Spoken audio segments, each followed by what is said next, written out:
بہت عرصہ پہلے کی بات ہے۔ پہاڑوں سے گھرا ہوا ایک چھوٹا سا گاؤں تھا، سبز کھیت، بہتی ندیاں، مٹی کے گھر اور ہل چلاتے کسان۔ اسی گاؤں میں ایک غریب مگر محنتی کسان اور اس کی نیک دل بیوی رہتے تھے۔ ان کے پاس زمین تو تھی مگر بہت تھوڑی۔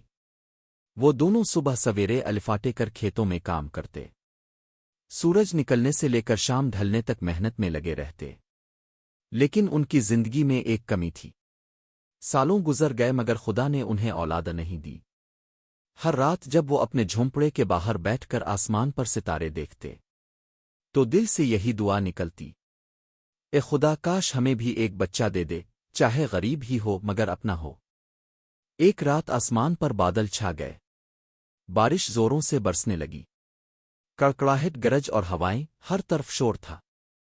کسان کھیتوں کا حال دیکھنے نکلا تاکہ پانی سے نقصان نہ ہو۔ اسی دوران اسے کسی کے رونے کی آواز سنائی دی۔ وہ راگ گیا، کان لگائے اور آواز کی سمت بھاگا۔ ایک جھاڑی کے نیچے کپڑے میں لپٹا ہوا ایک ننھا سا بچہ پڑا تھا۔ بچہ بارش میں کانپ رہا تھا مگر زندہ تھا۔ کسان نے اسے الفاٹے الف سینے سے لگایا اور تیز قدموں سے گھر کی طرف دوڑا۔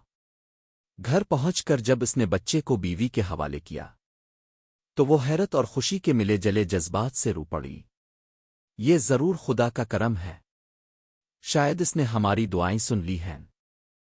اس دن کے بعد وہ دونوں اس بچے کو اپنی جان سے بھی زیادہ چاہنے لگے۔ انہوں نے اس کا نام رکھا آیان۔ آیان جیسے جیسے بڑا ہوتا گیا، اس کی آنکھوں میں ایک الگ سی چمک تھی، ایک سکون، ایک نرمی۔ وہ زیادہ بولتا نہیں تھا مگر ہر وقت دوسروں کی مدد کو تیار رہتا۔ جب وہ جوان ہوا تو اپنے والدین کے ساتھ کھیتوں میں کام کرنے لگا۔ گرمی ہو یا سردی وہ کبھی تھکتا نہ تھے۔ جب دوسرے لوگ شکایت کرتے، آج دھوپ بہت تیز ہے، زمین میں کچھ الفاگتا ہی نہیں، آیان مسکرا کر کہتا، اگر دل میں صبر ہو تو زمین بھی پھول دے دیتی ہے۔ وہ خاموشی سے ہل چلاتا، بیج بوتا، پانی دیتا، اور آہستہ آہستہ اس کے کھیت گاؤں کے سب سے زرخیز بن گئے۔ اس کے پودے ہرے بھرے، دانے موٹے اور چمکدار۔ لوگ حیران تھے، آخر یہ کیسے ممکن ہے؟ ضرور کوئی چالاکی ہے، جادو۔ اور یوں گاؤں میں حسد نے جنم لیا۔ کچھ لوگ رات کو اس کے کھیتوں میں آ کر نقصان پہنچاتے، کسی نے اس کے اوزار چھپا دیے، کسی نے راستے میں اس پر آوازیں کسی، مگر آیان کبھی کسی سے جھگڑتا نہیں تھا۔ وہ بس خاموش رہتا اور زیادہ محنت کرتا، دل میں کہتا، جو خدا دیکھتا ہے وہی انصاف کرے گا۔ وقت گزرتا گیا۔ ایک سال شدید بارشیں ہوئیں، ندیوں نے اپنے کنارے توڑ دیے، کھیت ڈوب گئے اور گاؤں بھوکا رہ گیا۔ بچے بھوک سے روتے تھے، بوڑھے کمزور ہو چکے تھے، اور ہر گھر میں مایوسی کا سایہ تھا۔ مگر آیان کے گھر میں اب بھی کچھ اناج موجود تھا، کیونکہ وہ ہمیشہ احتیاط سے کچھ نہ کچھ سنبھال کر رکھتا تھا۔ اس نے دل میں سوچا، اگر میں اکیلا کھاؤں اور میرے گاؤں کے بچے بھوکے رہیں تو یہ کھانا میرے گلے میں اٹک جائے گا۔ اس رات وہ خاموشی سے اٹھا، چپکے چپکے کھانا پکایا اور ایک ایک گھر کے دروازے پر رکھایا۔ کسی کے در پر دال، کسی کے لیے روٹی، کسی کے لیے چاول۔ صبح جب لوگ جاگے تو انہیں یقین نہ آیا، یہ کہاں سے آیا؟ کیا آسمان سے فرشتے آتری ہیں؟ سب حیران تھے۔ اور اگلی رات یہ سلسلہ پھر دہرایا گیا، پھر اگلی رات بھی۔ گاؤں والے زندہ رہے، صرف اس کی خاموش نیکی کے باعث، مگر وہ کبھی اپنا نام ظاہر نہ کرتا۔ ایک دن گاؤں کا ایک بوڑھا بزرگ، جس کی نظر کمزور تھی مگر دل روشن، دیر رات جاگ رہا تھا۔ اس نے دیکھا کہ آیان کندھے پر اناج کی بوری الفاٹی ایک ایک گھر کے دروازے پر رکھ رہا ہے۔ اگلے دن جب سب لوگ چوک میں جمع ہوئے، بوڑھا بلند آواز میں بولا، اے لوگو، تم جس لڑکے پر الزام لگاتے ہو وہی تمہیں زندہ رکھے ہوئے ہے۔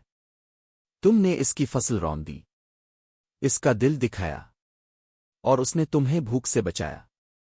کیا شرم نہیں آتی؟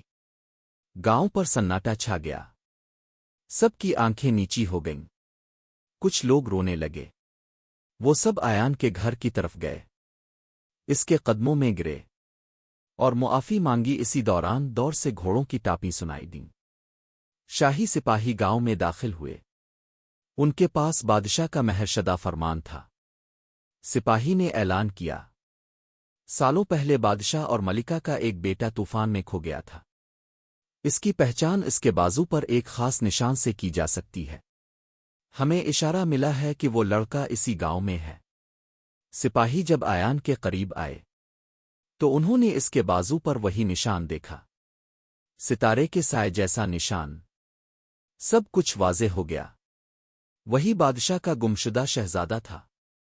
بادشاہ اور ملکہ خود آئے، اسے گلے لگایا اور روتے ہوئے بولے، ہمارا بیٹا، ہمارا نیک دل بچہ، خدا نے ہمیں واپس دے دیا۔ گاؤں والے شرمندہ ہو گئے۔ بادشاہ غصے میں بولا، جنہوں نے میرے بیٹے کو دکھ دیا انہیں سزا ملے گی۔ مگر آیان آگے بڑھا، گھٹنے ٹیک کر کہا، ابا حضور، اگر میں نے انہیں اس وقت معاف کر دیا جب میرے پاس کچھ نہیں تھا، تو اب کیوں سزا دوں جب میرے پاس سب کچھ ہے؟ رحم غصے سے بڑا ہوتا ہے۔ بادشاہ کی آنکھوں سے آنسو بہہ نکلے۔ ملکہ نے اس کے سر پر ہاتھ رکھا اور بادشاہ نے اعلان کیا، آج سے یہ صرف شہزادہ نہیں بلکہ رحمت کا شہزادہ کہلائے گا۔ اس کے ماں باپ، وہ کسان اور اس کی بیوی محل میں لائے گئے اور ساری زندگی عزت اور محبت کے ساتھ گزارنے لگے۔ آیان یعنی رحمت کا شہزادہ ایک ایسا بادشاہ بنا جس کے دور میں کبھی بھوک نہیں رہی۔